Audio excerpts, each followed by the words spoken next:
आपला आशीर्वाद हाताच्या पंजावरती त्या ठिकाणी तुमचं बटन दाबून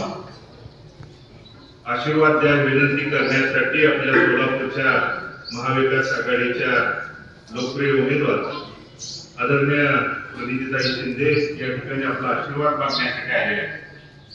या निमित्तानं उपस्थित आपल्या फुलचुंचली गावातील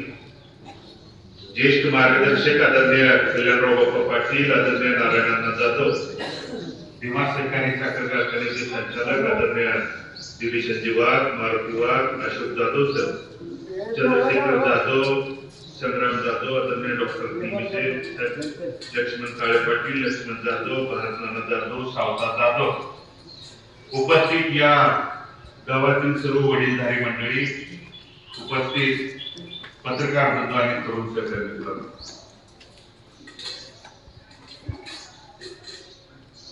लोकसभेच्या निवडणुकीच्या अनुषंगानं संग्रामने मगाशी मनोगतात सांगितलं की त्या ठिकाणी भगीरथ बालके काय करणार, कशा पद्धतीच्या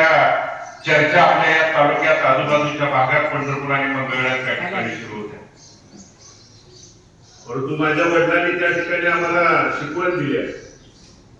लोकभावना आणि जनाधार आणि लोकांचं जे सांगणार त्या सांगण्याबरोबर त्या ठिकाणी आपल्या शेवटच्या श्वासापर्यंत राहणं, पक्ष, पार्टी, गट, तट, उमेदवारी या भाग त्या ठिकाणी वेगळा, पण लोकांच्या सोबत राहून त्यांच्या सुखदुःखात सहभागी होणं, त्यांच्या सांगण्यावर त्या ठिकाणी जनभावनेचा आदर करून त्या ठिकाणी येणाऱ्या भविष्यातल्या निवडणुकांमध्ये सहभागी होणं। आणि म्हणून 2009, 2014, 2019 ला या लोकसभेच्या निवडणुकीच्या माध्यमातून आदरणीय शिंदे साहेबांना आपल्या पंढरपूर मंगळवेढा मतदारसंघ असेल किंवा आपल्या पंढरपूरची विभागणी झाल्यानंतर जी 17 गावं मोहोळ मतदारसंघाला जोडली गेली, ह्या 17 गावांनी त्या ठिकाणी नेहमी आशीर्वाद रूपी मतदान करून मताधिक्य देण्याची भूमिका आपल्या या गावांनी त्या ठिकाणी पहिल्यापासून राबवली आहे। आणि म्हणून तीच भूमिका घेत असताना आदरणीय बाप्पाने आता पारखडपणे त्या ठिकाणी त्यांच्या स्वभावाप्रमाणे खऱ्याला खरं, खोट्याला खोटं या पद्धतीने सांगितलं। परंतु बाप्पा गेली 10 वर्ष जे खासदार म्हणून निवडून गेलेली माणसं आहेत, ते त्या ठिकाणी आपल्या सुखदुःखात असेल किंवा आपल्या शेतकऱ्यांच्या अडीअडचणीमध्ये बोलायला देखील त्या ठिकाणी तयार नाही। आपले खासदार तर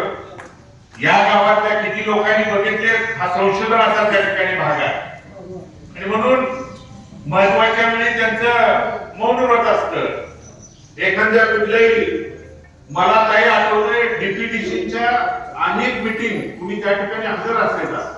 त्या डीपीडीसीच्या मीटिंग बहुतांश करून गुरुवारीच असायच्या आणि आपल्या खासदार साहेबांचं गुरुवारी नेहमी मौन व्रत असतं।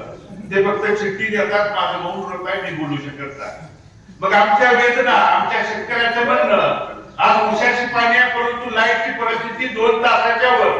फक्त आपल्याला कागदावरती बातम्यात त्या ठिकाणी बघायला मिळतं 6 तास केली आहे, 8 तास केली आहे, परंतु प्रत्यक्ष किती तास लाईट मिळते हे अनुभवूनच उद्याच्या त्या ठिकाणी 7 तारखेला मतदान करण्याची आपल्याला आवश्यकता आलेली आहे। आरक्षणाच्या नावाखाली बहुजन समाजामध्ये वाद पेटवणं, सर्वसामान्यांच्या मध्ये त्या ठिकाणी आता पप्पांनी सांगितलेल्या पद्धतीनं प्रचाराचा मुद्दा काय, तर आम्ही तुम्हाला 6000 दिलं, पण 6000 देत असताना आमचे लाखो रुपये वेगवेगळ्या माध्यमातून त्या ठिकाणी कपड्यावरती टॅक्स असेल, त्या पद्धतीनं ज्या आपल्या शेतीला निगडीत असणाऱ्या खता, बियाणं सगळ्या गोष्टीतून त्या ठिकाणी औषधातून तुम्ही हजारो रुपयाचा टॅक्स आमच्या खिशातून त्या ठिकाणी एकीकडे घेता आणि 6000 रुपये आम्हाला दिलं म्हणून तुम्ही ते प्रचारात सांगत असाल, तर आपल्या शेतकऱ्यांच्यासाठी जागरूकतेनं उद्याच्या 7 तारखेला मतदान करणं ही आपल्याला काळाची त्या ठिकाणी गरज झालेली आहे। आणि म्हणून गट, तट, पक्ष, पार्टी इथं उपस्थित सगळ्या वेगवेगळ्या विचाराची त्या ठिकाणी माणसं आहेत, पण या एकवटल्याचं या ठिकाणी एकत्रित येण्याचं कारण काय, तर ज्या सरकारच्या नावाखाली पंतप्रधानांनी 10 वर्ष त्या ठिकाणी फसवलं, या राज्यात वेगवेगळ्या भूमिका घेऊन आपल्याला त्या ठिकाणी फसवण्याचं काम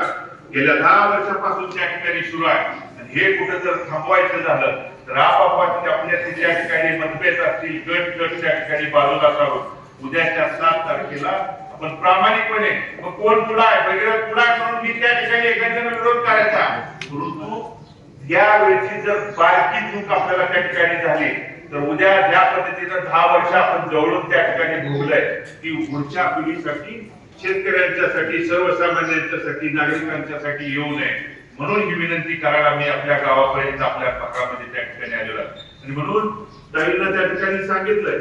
जे जे येतील त्यांना सोबत घेऊन त्या ठिकाणी पंढरपूर, मंगळवेढा आणि मोहोळला जोडलेल्या आपल्या या 17 गावामधून मताधिक्य देण्याच्या बाबतीत आपल्या या कुलचिंचोली गावानं कायम आशीर्वाद रूपी मतदान आदरणीय शिंदे साहेबांच्या पाठीमागं आणि आदरणीय शिंदे साहेबांच्याच विचारावरती, कार्यावरती पाऊल ठेवून ताईंची त्या ठिकाणी वाटचाल विधानसभेच्या माध्यमातून 3 पंचवार्षिक सोलापूर जिल्ह्याने त्या ठिकाणी बघितलेली आहे. आणि म्हणून बाप्पांनी सांगितलं खरं आहे, लोकसभेच्या उमेदवाराला किती ठिकाणी जाता येतं आपल्याला माहित आहे, परंतु ताईंचं वैशिष्ट्य आपल्याला मला आवडून या ठिकाणी सांगायचं आहे. जवळजवळ